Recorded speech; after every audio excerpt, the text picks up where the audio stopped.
Hello दोस्तों, मेरा नाम सोनम है। अपनी शादी होते ही 10 घंटे बस का सफर करके मैं अपने ससुराल गांव पहुंची थी। दुल्हन बनाकर विदा होते ही मुझे बस का सफर करना पड़ा था। पूरा सफर मैं खामोशी के साथ तय किया था। गांव में अपने ससुराल में पहुंचकर मुझे कमरे में बिठा दिया गया। मैं MBA पास लड़की थी। मेरी शादी गांव के किसी गवार के साथ कर दी गई। मैं फूट फूट कर रोई थी। और क्या करती, मेरा दिल में कोई उमंग नहीं था, बस अफसोस था, तकलीफ थे और आंसू थे और गमों का पहाड़ था जिसके बोझ से मेरा सीना फटा जा रहा था। जब मेरा पति अंकित मेरे कमरे में आया तो मेरे चेहरे पर गुस्सा और नफरत के भाव उभर आए थे। मैंने एक नजर उस पर डाली और गुस्से से मुंह दूसरी तरफ फेर लिया। सफेद कुर्ता पजामा पहने और बस बड़ी बड़ी मूछ पर बिल्कुल भी हैंडसम नहीं लग रहा था। मुस्कुराने पर उसकी बत्तीसी पूरी बाहर नजर आ रही थी। वह मुस्कुराते हुए आकर मेरे पास बैठ गया और कुछ देर तक मुझे मदहोश नजरों से देखने लगा। मुझे उसका यूं देखना भी बुरा महसूस हो रहा था। मुझे वह एक आंख भी नहीं भा रहा था। जी चाह रहा था कि धक्के मारकर उसे घर से निकाल दूं। अंकित मुझसे कहने लगा कि मैं बहुत ही खुशकिस्मत हूँ जो मुझे आप जैसी खूबसूरत और पढ़ी लिखी पत्नी मिली है। मैंने उसकी बात सुनकर एक तीखी सी नजर उस पर डाली और कहा, मैं बदकिस्मत हूँ जो मुझे तुम जैसा अनपढ़, जाहिल, गवार और बदसूरत पति मिला है। मेरी बात सुनकर उसके चेहरे की सावली रंगत और भी ज्यादा सावली हो गई थी। उसके आगे के 2 दांत भी बाहर से दिखाई देते थे।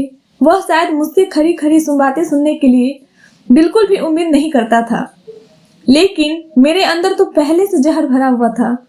मेरे माँ बाप ने मेरे लाख मना करने के बावजूद मेरी शादी अपने दोस्त के बेटे से कर दी जो गांव में किसान था। मेरे बाप पापा का कहना था, लड़का बहुत ही अच्छा है और सभ्य संस्कारी है, कमाता भी अच्छा है, तुम उसके साथ खुश रहोगी। लेकिन क्या खुशी का सिर्फ एक ही कारण होता है कि लड़का अच्छा कमाता है, उसके पास ढेर सारा पैसा हो? मेरे दिल की खुशी की कोई वैल्यू नहीं थी कि मुझे क्या पसंद है और क्या नापसंद है। कम से कम मेरी मर्जी भी तो पूछ लेनी चाहिए थी। मुझे गांव में रहकर एक अनपढ़, जाहिल, गवार से शादी करना बिल्कुल भी गवारा नहीं था। मेरे अंदर एक आग लगी हुई थी जो किसी भी तरह शांत नहीं हो रही थी। मेरे अंदर एक ऐसी जलन थी कि मेरे शब्दों में मेरे बस में नहीं थे। मेरा जी चाह रहा था मैं अंकित पर अपने अंदर की सारी भड़ास निकाल दूं, अभी के अभी। मेरी बात सुनकर वह हैरत से मुझे तके जा रहा था। कहने लगा, क्या बात है सोनम, क्या अंकल ने तुम्हारी शादी की चीजें तुम्हारी मर्जी से नहीं लेने दी है? उसे लगा जैसे बचपन में मेरी मम्मी पसंद की चीज लेने की बजाय मुझ पर अपनी पसंद थोप दिया करती थी और मैं बाद में अपना गुस्सा और सब्र के ऊपर निकालती रहती थी। तो उसे लग रहा था कि अब भी ऐसा ही हुआ होगा। शादी से पहले ही अंकित के घर हमारा आना जाना था। वह बचपन से ही मेरी इस आदत से अच्छी तरह जानकार था कि मुझे अपनी पसंद की चीज ना मिलने पर बहुत जल्दी गुस्सा आ जाता है। मैंने लगभग गुस्से से चीखते हुए कहा, अगर बात चीजों की होती तो शायद मैं सब्र कर लेती। बात तो तुम्हारी इस बदसूरत शकल की है। शीशे में जाकर पहले अपनी शकल देखो। क्या तुम इस काबिल हो कि मैं तुम्हारे साथ जिंदगी गुजार सकूं? ना तुम्हारे पास अच्छी शकल सूरत है, ना ही अच्छी शिक्षा है। अनपढ़, जाहिल, गवार हो एकदम। मेरे घर वालों ने मेरी जिंदगी बर्बाद कर दी। अब बात मेरी बर्दाश्त के बाहर थी और मैं रोने लगी थी। वह चुपचाप हो गया। उसके चेहरे की खुशी जो सबसे ज्यादा कुछ देर पहले उसके चेहरे पर चमक रही थी, एकदम से अब उसका चेहरा मुरझा गया था। मैंने रोते हुए कहा कि मैं किसी और से प्यार करती हूँ, मैं तुम्हारे साथ नहीं रहना चाहती। मेरी बात सुनकर वह हैरत से मेरे पास से उठकर खड़ा हुआ। कहने लगा, सोनम, क्या कह रही हो तुम? होश में तो हो? मैंने कहा, इसमें हैरान होने वाली क्या बात है? मैं जिससे प्यार करती हूँ वह मुझसे 1000 गुना तुमसे अच्छा है, हैंडसम है, पढ़ा लिखा है। यह सुनकर उसकी आंखों में आंसू भर आए थे और वह वॉशरूम में चला गया। और यह सच भी था, मैं एक लड़के से प्यार करती थी जिससे मेरी दोस्ती कॉलेज में आते जाते बस स्टॉप पर हुई थी। वह यूनिवर्सिटी में पढ़ता था, वही हमारी नजरों का टकराव हुआ था। उसके बाद एक दूसरे के फोन नंबर लिए गए और यूं हमारी मोहब्बत परवान चढ़ी। मैं अभी अपनी किस्मत पर बैठी रो रही थी कि अंकित लाल आंखों के साथ वॉशरूम से बाहर आया। चेहरा पानी से गिला था, शायद वह रोया भी था। उसने मुझसे नजरें हटा ली और मेरी तरफ पीठ करके लेट गया। मुझे एहसास हो रहा था कि जैसे वह रो रहा है, लेकिन मैंने उसे नजरअंदाज कर दिया और कपड़े बदलने वॉशरूम में चली गई। मैं अब एक सादे से सूट में बाहर आई। बाहर आकर देखा तो अंकित नीचे जमीन पर चादर बिछाकर तकिया लगाए लेट चुका था। मैं भगवान का धन्यवाद किया और ऊपर बेड पर लेट गई। थोड़ी ही देर में मुझे नींद आ गई। कई सारे दिन ऐसे ही गुजर गए। मैं अंकित से बात ही नहीं करती थी, ना ही उसने मुझे टोका। वह सुबह होते ही खेतों पर चला जाता और शाम को वापस आते उसकी मिट्टी और खाद से गंदे कपड़े और उसके चेहरे पर बहते पसीने को देखकर मेरा जी उबकाने लगता, जैसे मुझे अभी उल्टी हो जाएगी। मैं उसे बहुत ही नफरत से और गुस्से से देखकर मुंह फेर लेती थी। मेरे चेहरे के गुस्से को भांपकर कमरे में चला जाता और नहा धोकर वापस आता। मेरी मजबूरी थी कि सबके साथ बैठकर मुझे खाना खाना पड़ता था। हमारी ससुराल में यह रिवाज था, पति पत्नी एक ही प्लेट में खाना खाएं। अंकित के साथ एक ही प्लेट में खाना खाना मेरे लिए सबसे बड़ी मुश्किल थी। कुछ दिन तो मैं आधी रोटी ही खाकर उठ जाती। अंकित साथ भाप गया था कि मुझे उसके साथ रोटी खाना पसंद नहीं है, इसलिए अंकित अब आधी ही रोटी खाकर उठ जाता था। वह चाहता था कि मैं भरपेट खा सकूं। मुझे भी कोई फर्क नहीं पड़ता था कि वह दिन भर का थका हारा भूखा प्यासा आता है और आधी रोटी खाकर ही उठ जाता है, बल्कि मुझे तो खुशी हुई थी कि वह जल्दी ही उठ जाता है और मैं भरपेट खाना खा सकती हूँ। मुझे तो बस अपनी अधूरी रह जाने वाली इच्छाओं पर अफसोस होता था। मुझे बार बार रोहित का ख्याल आने लगा था। मेरे पास जो फोन था मेरी मम्मी ने मुझसे वापस ले लिए थे और यहाँ बहू बेटियों को फोन रखने की अनुमति नहीं थी। अब मुझे नहीं रहा गया तो मैंने सारे शर्म लिहाज एक तरफ रख दी और अंकित से कहा कि मुझे अपना फोन दो, मुझे रोहित से बात करनी है। मेरी बात सुनकर वह मुझे हैरत से देखने लगा। मैंने उसके हाथ से फोन छीनकर रोहित का नंबर मिला दिया और बातचीत शुरू कर दी। रोहित भी मेरी वजह से बहुत परेशान था। मैं रो रो कर अपने होने वाली जाति का जिक्र किया जो मुझ पर मेरे माता पिता ने की थी। अंकित की मौजूदगी का भी मुझे कोई एहसास नहीं था। वह खामोश के साथ चादर बिछाई जमीन पर लेट गया। मैं काफी देर तक रोहित से बात करती रही और फिर तो यह मेरा रोज का हो गया था। रोज मैं अंकित से फोन ले लिया करती और रोहित से बात करती थी। रोहित अभी मुझे अपनाने के लिए तैयार था। एक बार फोन के सिग्नल बार बार कट रहे थे। अंकित सो चुका था और मैं रोहित से सुकून के साथ बात कर सकूं। हॉल में हमारे घर का कोई भी इंसान नहीं सोता था, सब अपने अपने कमरे में ही सोते थे। इस समय भी सब सो रहे थे और मैं हॉल में खड़े होकर रोहित से बात करने लगी, लेकिन एकदम किसी ने मेरा हाथ से फोन छीन लिया। मैंने एकदम घबरा कर देखा तो मेरा देवर गुस्से से मुझे देख रहा था। कहने लगा, बेशरम औरत, क्या तूने गैरत बेच खाई है? पति के होते हुए तूने यार पाल रखे हैं। ना जाने वह कब से मेरी बातें सुन रहा था। वह जिस कदर तेज आवाज में कहता था, धीरे धीरे घर के सब लोग हॉल में आज जमा हो गए थे। अंकित भी आंखें मलता हुआ बाहर आ गया। उसने, क्या बात है, तुमने रात को क्यों शोर मचा रखा है? अंकित ने बहुत ही सख्त शब्दों में मेरे देवर को डांटा। मेरे देवर ने सबके सामने मेरी पोल खोलकर रख दी। सब मुझे देखकर हैरान थे। मुझे लगा अब तो मुझे सब घर से निकाल ही देंगे और यह सोचकर मैं खुश हो गई थी कि चलो अच्छा है, जान तो छूटेगी और मैं वापस अपने घर लौट जाऊंगी और फिर रोहित से शादी कर लूंगी। लेकिन अंकित ने सबके सामने मेरे देवर को झूठा साबित कर दिया। कहने लगा, यह मेरी ही अनुमति से अपनी सहेली को फोन करती है। मुझे अपनी पत्नी के चरित्र पर पूरा विश्वास है। खबरदार, जो किसी ने मेरी पत्नी के चरित्र पर शक किया या किसी ने उससे साफ दामन पर कीचड़ उछालने की कोशिश की तो मुझसे बुरा कोई नहीं होगा। वह कुछ ही शब्दों में अपनी बात सबको समझा चुका था। बात वहीं पर खत्म हो गई, लेकिन मुझे अंकित पर इस बात पर भी गुस्सा आने लगा। मैंने कहा, तुम होते कौन हो मेरे बारे में ऐसा कहने वाले? अच्छा खासा मेरा रास्ता साफ हो रहा था। तुम अपने भाई की बात पर विश्वास करके मुझे पर इल्जाम लगाकर मुझे घर से बाहर निकाल सकते थे। तुम जानते हो मैं किसी से बात करती हूँ, मैं यहाँ से चली जाती और फिर मजबूरन मेरे माता पिता को मेरी शादी रोहित से करवानी पड़ती।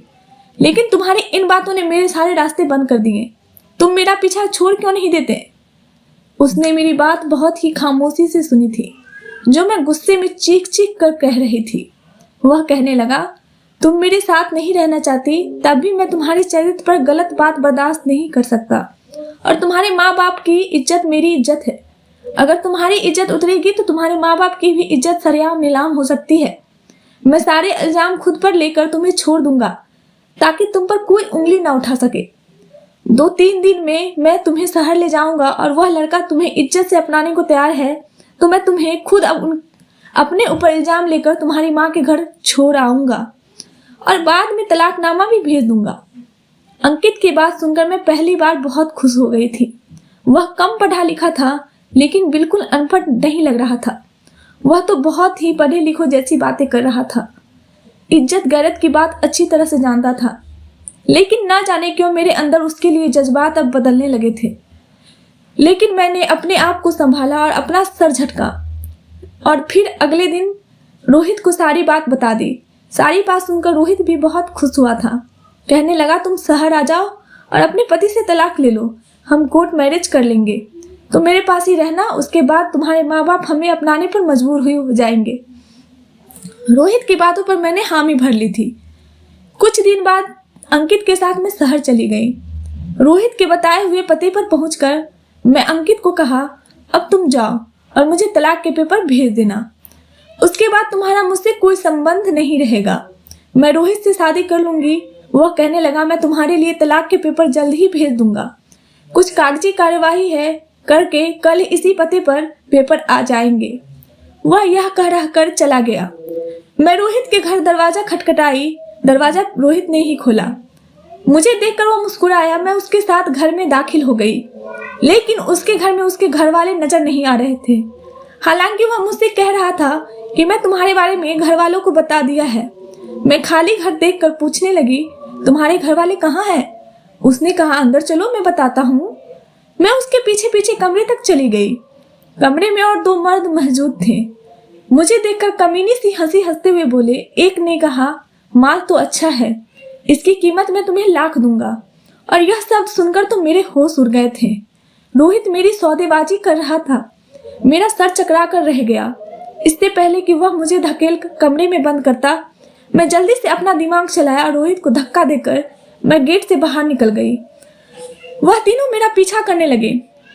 अंकित अभी इतना दूर भी नहीं गया था। मैंने उसे देख लिया था और जोर से उसे पुकारने लगी। उसने पलटकर मुझे देखा। मैं भागकर उसके पास पहुंची थी। मेरे पीछे उस समय 3 मर्द भाग रहे थे। रात अंधेरा गहरा था। यह जगह भी बहुत सुनसान थी। रोहित ने हमें बुलाया। मैं डरी सहमी अंकित के पीछे छुप गई। वह तीनों मर्द हम तक आ पहुंचे थे और अंकित को कहने लगे कि लड़की को हमारे हवाले कर दो, वरना तुम्हें जान से खत्म कर देंगे। अंकित ने कोई बात न सुनी और उनको मारने लगा। उसके बदले वह भी अंकित को मारने लगे। एक शोर मच गया था और आसपास के लोग जमा हो गए थे। भगवान की कृपा हुई कि वहां पुलिस की वैन गुजर रही थी। पुलिस को देखकर वह लोग भागने लगे, लेकिन पकड़े गए और पुलिस कब से उनकी तलाश में थी। वह लोग लड़कियों को अपनी मोहब्बत के जाल में फंसाकर आगे उनका सौदा कर देते थे। भगवान ने मुझे बचा लिया था। अंकित के होठों के पास एक जख्म हो चुका था और मुझे पहली बार उसका जख्म देखकर बहुत दुख हुआ था। वह मुझे खामोशी से बस स्टॉप तक ले आया था। मैं उसके सामने नजर उठाने के काबिल नहीं रही थी। वह अनपढ़ होकर भी कितना सभ्य और समझदार लड़का था। मुझे अपने आप पर उसके सामने बहुत छोटा लगने लगा था। वह मुझसे पूछने लगा, सोनम कहाँ जाना चाहती हो? अपने माता पिता के पास। मैंने कहा, नहीं, मैं आपके साथ जाना चाहती हूँ। मेरी बात सुनकर वह हैरत से देखने लगा। मैं उसकी मोहब्बत को पहचान चुकी थी। मेरे माँ बाप ने मेरे लिए हीरा चुना था, हीरा। बस मैं ही अपनी कम अक्ली से कांच की चमक देखकर अपने हाथ जख्मी करने चली थी, लेकिन समय रहते बच गई थी। अंकित ने मुझे कोई दूसरा सवाल नहीं पूछा और वह मुझे अपने गांव ले गया। मैं अंकित का जख्म देखकर परेशान से पूछी, अंकित क्या हुआ है आपको? अंकित ने कहा, कुछ नहीं, मैं बस से उतरते हुए गिर गया था और चोट लग गई है। मैं अपने अंदर से बहुत शर्मिंदा सी हो रही थी। मैंने अपने पति का बाहरी रूप देखकर ना जाने उसकी कितनी बातें सुनाई थी, लेकिन आज तक उसने मेरे साथ भलाई ही की थी। 2 दिन तो मैं उसे नजरें नहीं मिला पाई। अपने अंदर खुद को भला बुरा कहती रही। वह अभी आधी रोटी खाकर मेरे पास से उठने लगा तो मैंने उसे रोक लिया और कहा, आप खाना ठीक से क्यों नहीं खाते? रोज आधी रोटी खाकर उठ जाते हैं। यह सुनकर अंकित मेरे पास से उठकर नहीं गया, चुपचाप खाने लगा। मैं अब उसका ख्याल रखने लगी थी। अंदर से तो मैं टूट चुकी थी, इसलिए अपने पति के सामने झुककर मुझे अपनी गलती की भरपाई करनी थी, लेकिन यह बहुत मुश्किल लग रहा था। मैं चाहती थी कि वह खुद से मुझे माफ कर दे, लेकिन वह चुप रहता था। रात को देर से कमरे में आता और जमीन पर चादर बिछाकर सो जाता। मैंने अपनी सारी हिम्मत जमा करके उसके सामने बैठ गई। मैंने कहा, अंकित, मुझे माफ कर दो। मैं आपको समझने में बहुत बड़ी गलती कर दी। मैं हीरा छोड़कर कांच का सौदा करने चली थी, लेकिन मैंने रोते हुए अपनी गलती मान रही थी। लेकिन अंकित खामोश था। उसने मुझे भी चुप नहीं कराया था। वह खामोशी से जमीन पर चादर बिछाकर लेट गया। मैंने उसका हाथ पकड़ लिया तो वह बोला, आपकी जगह यहाँ नहीं, आप ऊपर बेड पर जाकर सोएं। मैं बोली, मैं जानती हूँ मेरी गलती बहुत बड़ी है, छोटी नहीं है। मैं आपको बहुत दिल दुखाया है, लेकिन आपने भी तो अपना महानता दिखाई है। हो सके तो मुझे माफ कर देना। मुझे लगा वो मेरी गलती को माफ करके मुझे सीने से लगा लेंगे, लेकिन वह ना जाने क्यों मुझे खाली खाली नजरों से देखने लगा। मुझे उसकी चुप्पी सही नहीं जा रही थी। मैंने कहा, अंकित, अब तो कुछ कहो। आखिर चुप क्यों हो? मुझे डांटो, मुझ पर अपना गुस्सा निकालो, लेकिन मुझे माफ कर दो। मैं उसकी मिन्नतें कर रही थी, लेकिन एक चुप्पी उसके होठों पर लगी हुई थी जो टूट नहीं रही थी। धीरे धीरे हमारी शादी को 6 महीने बीत गए। शादी के बाद से ही अंकित के होठों को चुप लग गई थी। शादी के बाद से ना मैंने उसको ज्यादा बोलते सुना था, ना ही हंसते मुस्कुराते। मेरा रोना धोना उसकी चुप्पी को तोड़ नहीं सके। वह मुझे खाली आंखों से देख रहा था और फिर चुपचाप लेट गया। सुबह उसने मुझे कुछ कागजात दिए। मुझ पर तो जैसे आसमान गिर पड़ा।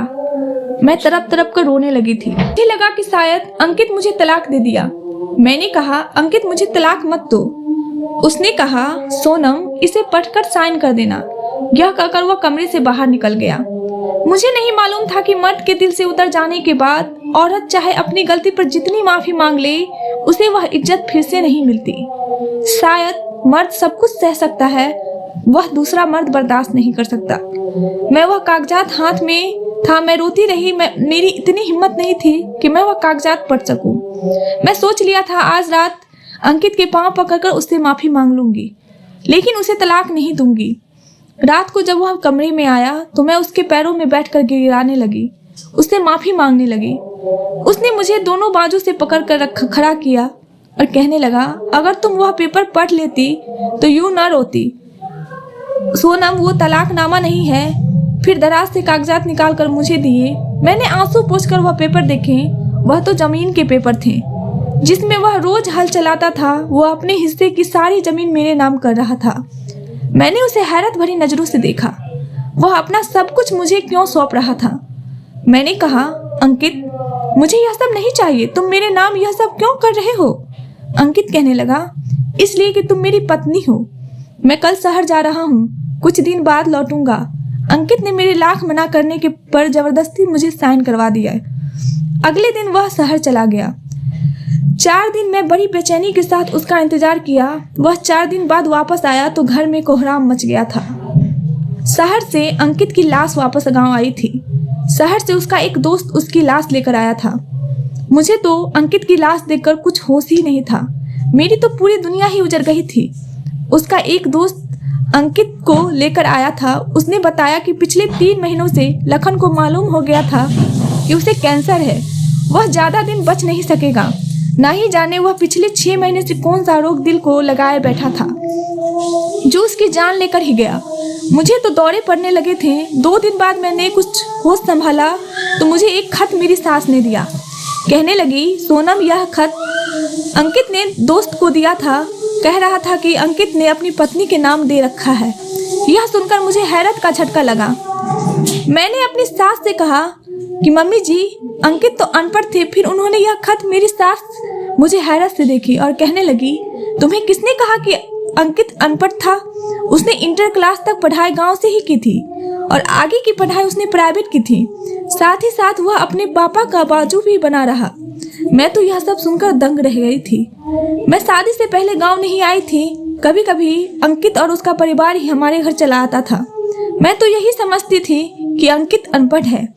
मेरी सास ने बताया कि अंकित तुम्हें बचपन से ही चाहता था। बचपन से ही उसकी इच्छा थी कि मेरी शादी सोनम से हो।